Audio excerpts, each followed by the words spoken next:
พระเจดีย์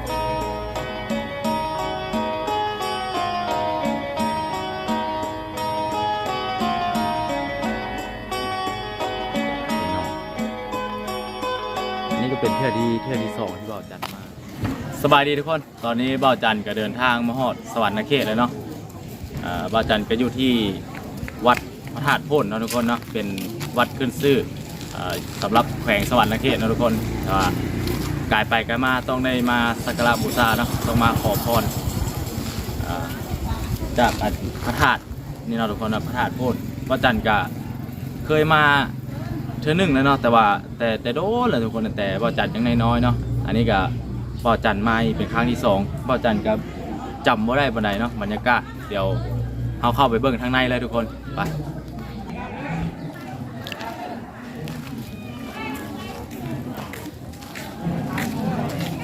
เป็นวัดพระธาตุโพธิ์เนาะทุกคนเนาะเป็นสัญลักษณ์ของเมืองสวรรค์นะของแขวงสวรรค์ทุกคนเนี่ย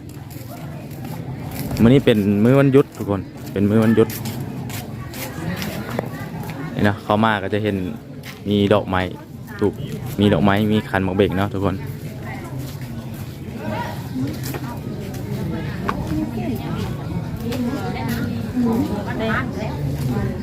ตัวที่เครื่องไหว้นี่เครื่องไปไหว้พระธาตุมีอย่างแน่นี่มีดอกไม้ขนมเบงแล้วแต่เฮาสิเอามันบ่เอาดอกไม้สุดเท่าไหร่อันนี้ชุดน้อย10,000ถึงดอกไม้ชุดใหญ่15,000รวมเลยบ่ได้รวมมีแต่ดอกไม้ต่างหากนะไม้กับนี่เป็น15,000เอาให้แน่2ชุด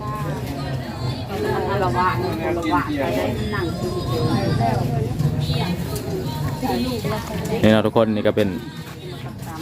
ดอกไม้กับขันหมากเบงเนาะที่เราจะเข้าไปสักการะบูชาเพื่อนเนาะสุดละ10,000ทุกคนนะครับบ่ได้แพงปานใดเนาะ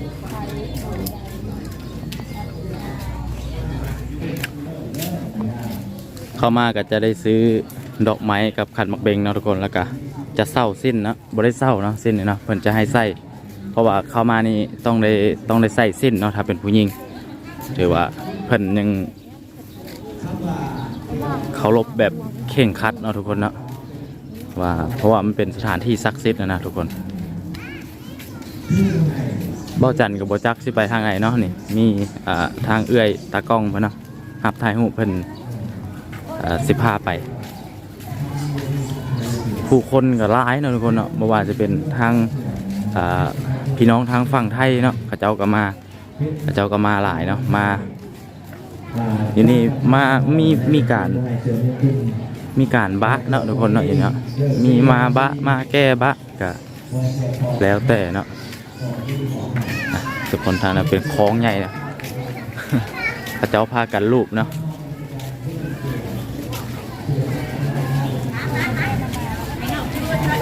จับน้ำเลยนะ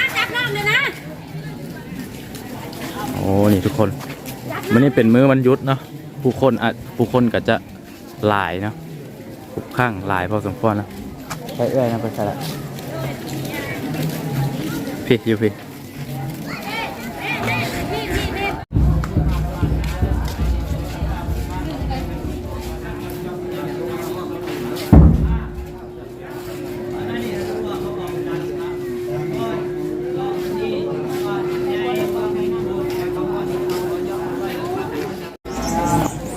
ทุกคนเมื่อเข้ามาเนาะก็จะมาเขียนคำขอพรอยู่ในโซนเบื้องนี้เนาะเข้ามาเดี๋ยวจะมีไกด์มีทางเอื้อยทางอ้ายที่ว่าเป็นสร้างภาพเพื่อจะพามาแนะนำเนาะแนะนำว่า แต่ละขั้นตอนนะไปเฮ็ดอย่างเนาะทุกคนเนาะบ่าวจันก็ได้เขียนเจี้ยขอพรแล้วเนาะบะบนขอพรไว้แล้วนี่ก็จะมาขอจะมายื่นอย่างนี้เมื่อเฮาขอพรแล้วก็จะไปกราบไหว้สักการะบูชาพระธาตุโพนนะทุกคนเนาะก็เดี๋ยวก็เลยออกมานะนี่ก็ออกมาที่จะไปสักการะผู้คนถือว่าหลากหลายนะทุกคนหลั่งไหลกันมาว่าจะเป็นทางประเทศไทยนะทุกคนเนาะส่วนหลายบ่าวจันก็จะสังเกตเห็นเป็นทางฝั่งไทยเนาะ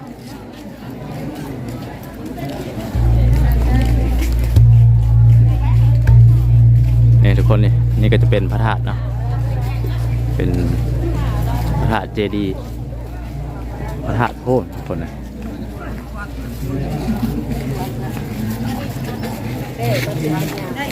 กฎเข่งคัดอยู่นี่ก็คือถ้าเป็นผู้หญิงเนาะต้องได้ใส่สิ้นเนาะเพื่อจึงจะเข้ามาเพื่อจึงให้เข้ามานะนี่แล้วเขาก็จะจุ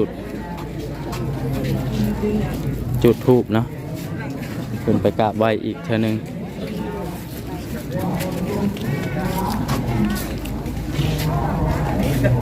จับไม้เลยจับไม้ตรงนี้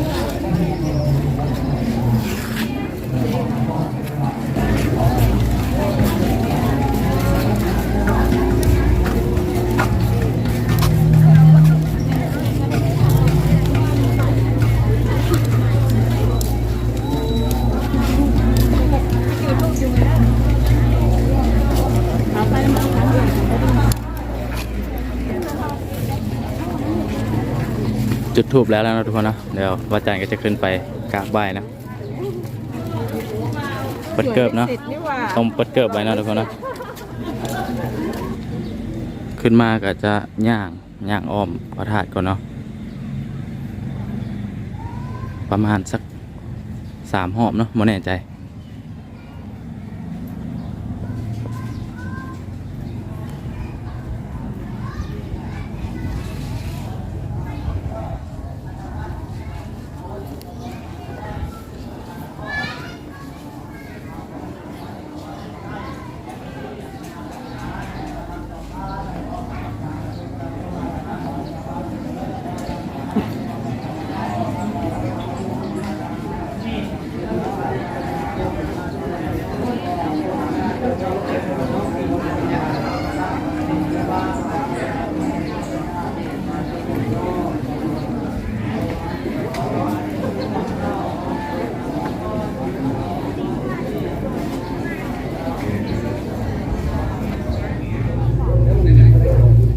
ตอนนี้พ่อจันกับ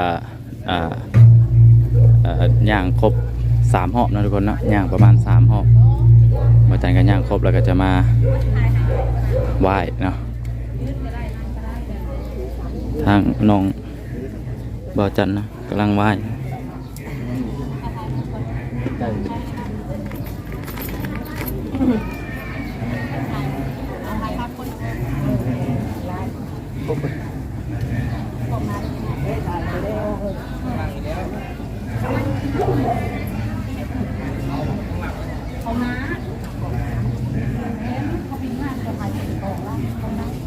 ทุกคน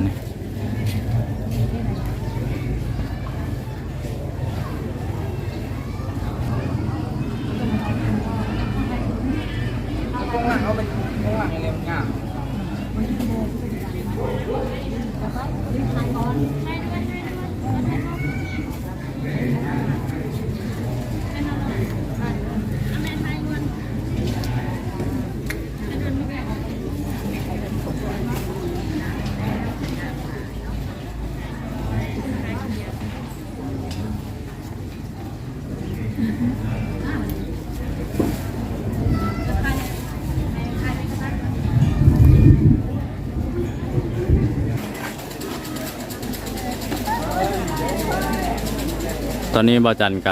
กะไหว้สักการะเป็นที่เฮียมฮ้อนเลยเนาะบ่าวจันก็มีเป้าหมายที่จะเดินทางต่อไปเนาะจะไปเมืองท่าปังทองเนาะทุกคนเนาะบ่าวจันมาแล้วก็บ่าวจันแวะเข้ามานะสำหรับผู้ที่ว่ามาลิ้นมาเที่ยวเนาะนักท่องเที่ยวมาเที่ยวหรือว่าจะมามาบ่นเนาะก็ใครตั้งใจมาก็มาได้เนาะทางสวรรค์เขตเนาะทุกคนทางก็บ่ได้หยาบไปได้เนาะจากทางเลขที่13เข้ามานี่ก็ประมาณ12 กิโล 12กิโลเมตรทุกคนเลยเข้ามาก็จะเห็นเนาะผู้คนหลากหลายมื้อนี้เป็นมื้อวันหยุดแน่คนก็จะหลายจะเป็นทางฝั่งไทยฝั่งลาวต่างเมืองต่างแขวงเนาะทุกคนเนาะ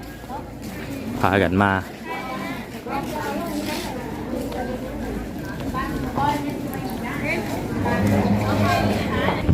เดี๋ยวบ่จันจะเลาะเบิ่งสภาพอ้อมๆเนาะอ้อมๆบัดว่าเป็นจังไดมาทางนี้ก็จะมีคลองใหญ่ทุกคนนี่คลองใหญ่เนาะลูกก็ได้ใครอยากลูกก็ลูกเนาะลูกจะมีเสียงหรือบ่ฮะจะมีเซียมซีนะทุกคนมีเซียมซีทายว่าโศกสตาร์นะว่าจะเป็นอะไรมีบอลมีป่าให้ปล่อยทุกคน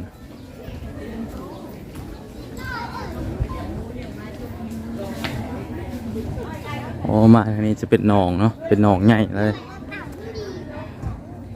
ทุกคนน่าจะไว้นี่จะมีบอลให้ปล่อยป่านะทุกคนเป็นหนองอันนี้ก็เป็นเทือกที่2ที่เบาจัดมาเนาะครั้งแรกที่เบาจัดมาเนี่ยมาตอนยังน้อยเนาะมาในช่วงเทศกาลสงกรานต์มาแล้วก็คนหลายเนี่ยมันก็แออัดมันก็บ่ได้เห็นวิวทิวทัศน์หรือว่าเห็นขั้นตอนในการมากราบไหว้หลายแบบนี้เนาะทุกคนเนาะมันจะคนจะหลายแออัดเฮาสิบ่ได้ค่อยได้เห็นอย่างเฮาก็มีแต่เข้ามาพระธาตุแล้วก็ออกไปเลยจังซี่นะเอาทุกคนสำหรับคลิปนี้กับบ่าวจันก็จะฝากไว้แต่เพียงเท่านี้เนาะเพราะว่าบ่าวจันจะเดินทางไปที่เมืองท่าบางทองอยู่เนาะอีกตามสภาพฝนฟ้าอากาศไม่ค่อยดีปานใดช่วงนี้เนาะเอาสำหรับวันนี้ก็ฝากกดไลค์กดแชร์กดติดตามเป็นกำลังใจให้บ่าวจันเลยเนาะขอขอบใจ